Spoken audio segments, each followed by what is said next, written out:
Breaking news from the stadium tonight as an anonymous fan foot the bill for 55,000 hot dogs, bringing that sweet tubed meat to everyone in attendance. Free dogs! Yeah! 55,000 hot dogs? What does that even cost? While the identity of this Frankfurter philanthropist remains anonymous, their all-beefy generosity will go down in history.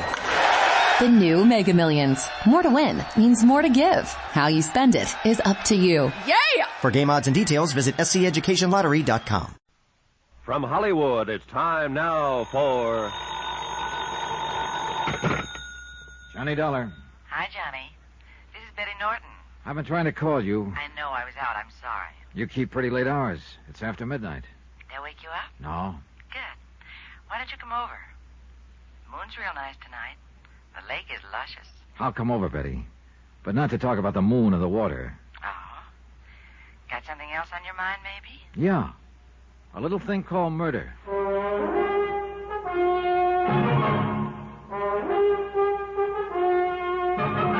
Tonight and every weekday night, Bob Bailey in the transcribed adventures of the man with the action-packed expense account, America's fabulous freelance insurance investigator. Yours truly, Johnny Dollar.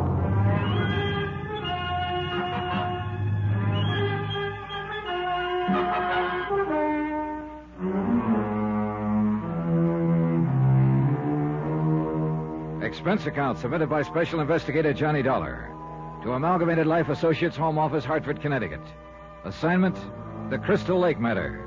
Expense account continued. Item 6, $2. Tip to the Crystal Lake Hotel garage attendant for rousting him out of bed to get my car. I wanted very much to have another talk with Betty Norton, the wealthy, glamorous girl on the other side of the lake. She had told me she hadn't been with Edward Russell when he left the hotel bar the night he was murdered. But the bartender at the hotel swore that she and Russell had left together. If she'd lied about that, maybe she'd lied about a few other things. When I got to her lakeshore mansion, she had a few well-spaced dim lights burning, a dreamy-type record playing, and some drinks mixed. The whole bit. Here you are, Johnny. Bourbon, isn't it? Yeah. You've got a good memory, Betty. Sure. I always remember what's important. Or what you want to remember. Same thing. Isn't? How about the things you don't want to remember? Meaning? A couple of questions I want to ask you. Oh, now don't start making with those dull questions again. Look, let's just have a drink. Last time I had to go swimming with you before you'd answer. This time it's got to be a drink, huh? Well, I thought we might dance, too. With you leading, I suppose. Sorry, Betty. I know you probably own quite a few things in this world, but the list stops short of me. I want some answers from you, and I want them now. Okay, so be a party pooper. So ask questions. You told me you met Edward Russell in the hotel bar the night he was murdered. You had one drink with him and left. That's right. You lied, Betty. Who says so? The bartender at the hotel. My, and I've always tipped him so well, too. Look, baby, suppose we cut the comic routines, huh? All right, so I left the bar with Russell. Why did you lie about it to me this afternoon? It's very simple, Johnny. Part of the Norton training, I guess. What does that mean? My father told me long ago I could do whatever I liked, but to keep it out of the newspapers. That's the way I've played it ever since. Well, go on. On that night you're talking about, Russell and the bartender got into a fight. I know. And that's why I lied to you. Believe me. I just didn't want to be mixed up in anything that could land in the papers. I see. What happened then?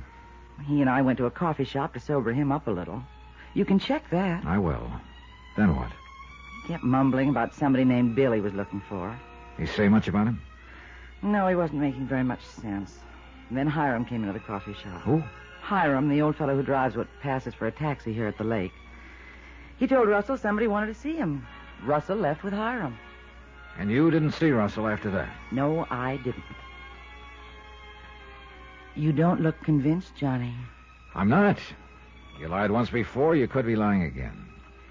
Sorry. I told you I lied before, but this time it's the truth. Mm-hmm. Where can I get in touch with Hiram? His number's on the cover of the local directory. Local directory. This one over here? Yes. Okay. Johnny, at this time of night? Yes, at this time of night. He doesn't usually take calls after midnight.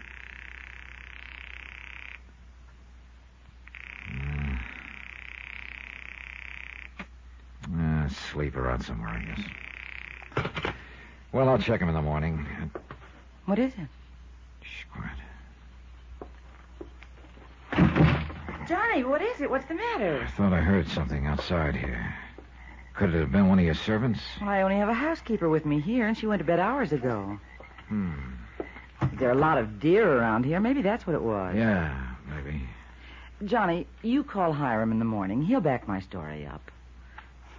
It's crazy thinking I had anything to do with Russell's murder. What possible reason could I have? A pretty weird one, maybe, but it might fit.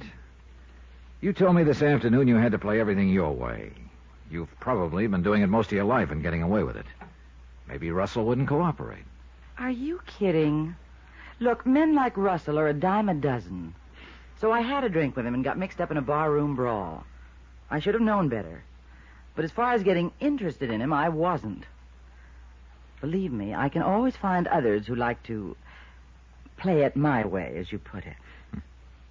What's the matter? Oh, you kill me. That gold-plated front you put on. I wonder if behind it you aren't just a hollow, lonely kid. Thanks a lot for reminding me, Mr. Freud. Oh, I'm sorry. I guess that was a little out of line. I guess I was asking for it. But you're wrong about me not being able to stand anyone who doesn't play it my way. You see, I found someone who won't. And I kind of like it. Kind of like you, that is. Yeah, look, I Oh, guess don't I better... worry. I'm not going to try to appropriate you or to buy you. But about the loneliness? Don't leave just yet, Johnny. Stay just a few minutes more. Okay. Just a few minutes.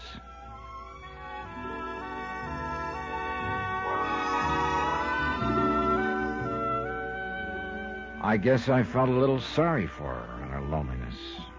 Or maybe it was... Well, anyway, I stayed a few minutes more. I think it was just a few minutes. My watch had stopped.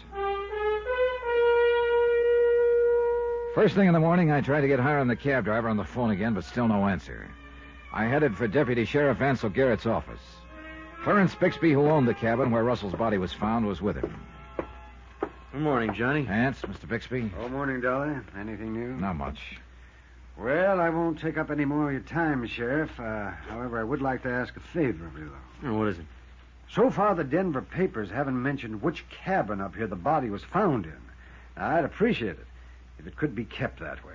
Otherwise, if it got out, I'm afraid my chances of ever selling the place would be pretty dim. Yeah, and anybody who'd want to buy it for that reason would probably be the kind of person not very welcome here at the lake. Okay, Bixby. Sounds reasonable enough. I'll see what I can do. Much obliged, Sheriff.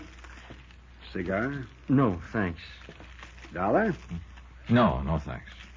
Well, I'll see you later, fellas. I'll be around a day or two more if you want me, Brian. Okay.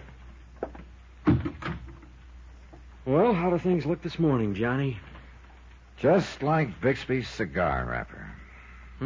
I wish he'd quit tying those things in knots. Every time he does it, it reminds me that we're right in the middle of a knot we can't untie. Yeah, it's a bear, all right. Oh, brother, it's worse than that. A guy named Edward Russell takes off from his home in Denver and disappears. He turns up here looking for a guy named Bill, of which there are too many in this town. Then Bixby brings a prospect up here to show his cabin, too. He finds the padlock's been switched. Russell's body inside. Yeah. Ants, the only person who stood to profit financially on Russell's death is his wife, Leona, beneficiary on his $50,000 insurance policy. But she couldn't have killed him. The Denver police established her in Denver at the time. Oh, incidentally, she's up here at the lake now, Johnny. Oh, yeah, she told me over the phone you wanted her to confirm the identification. How'd she bear up? Not too well. It's kind of rough. You got any information out of Betty Norton? Well, her story is she had coffee with Russell after his fracas with the bartender. Hiram, the cab driver, came in and told Russell somebody was looking for him. Russell went away with Hiram. You checked with Hiram? I've been trying to get in touch with him on the phone. No answer. Yeah, he's on the go a lot. He keeps his cab behind the hotel garage. We can check there and leave a message for him. Yeah, okay. Ants, what about Bixby as a possibility? I thought of that, too, Johnny. It'd take an awful lot of nerve to kill a guy and then arrange to discover the body in your own cabin, but It sure would be quite a cover. Yeah. Yeah, but like you say, it'd take more nerve than most men have got. Besides, we run a check on Bixby, and we've turned up absolutely nothing to tie him into the deal at all. Now, there's no evidence he'd ever known Russell. I know. Leona Russell can't remember her husband ever mentioning Bixby's name. Hey, wait a minute.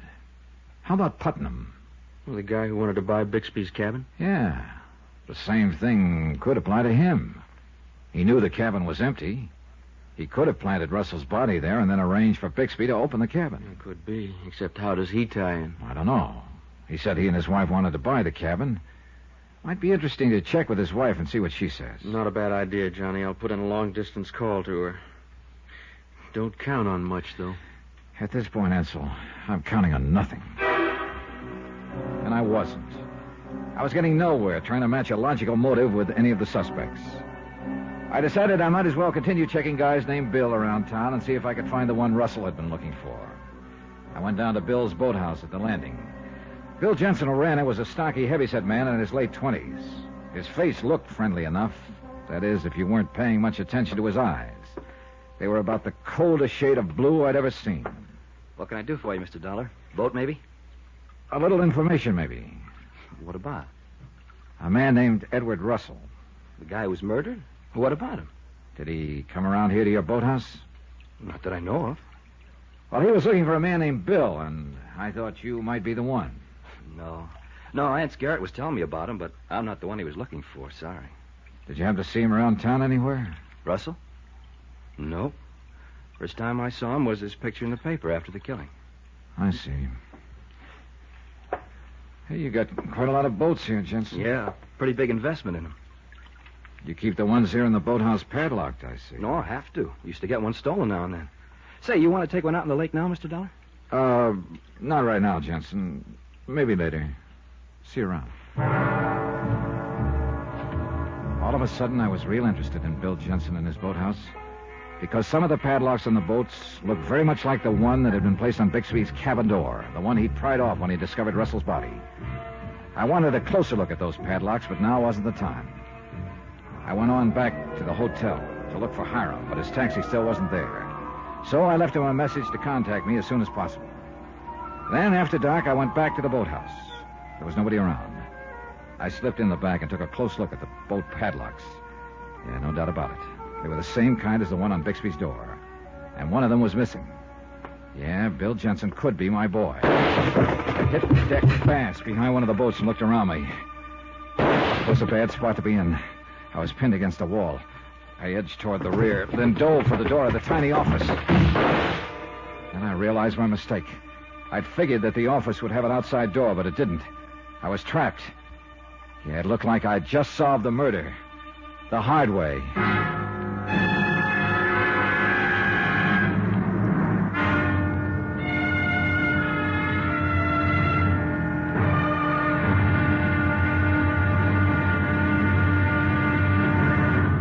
Now, here's our star to tell you about tomorrow's episode of this week's story. Tomorrow, a shot in the dark that missed, and another that hit the bullseye. Join us, won't you? Yours truly, Johnny Dollar.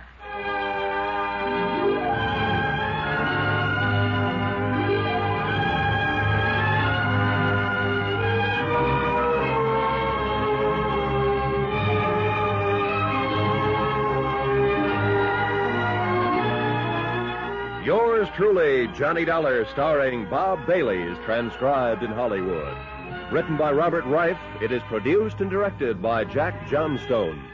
Be sure to join us tomorrow night, same time and station, for the next exciting episode of Yours truly, Johnny Dollar. Roy Rowan speaking.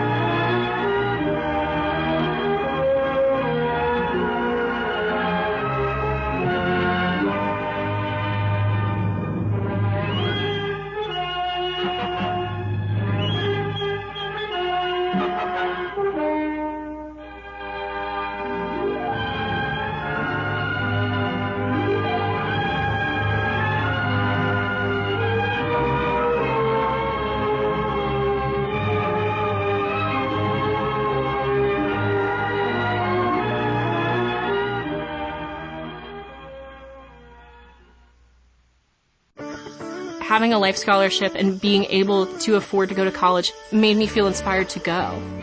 When I got a life scholarship, it was such a relief. I knew that I wanted to have an impact. Having a life scholarship through the SC Education Lottery was huge. It gave me the opportunity to make that impact right here at home.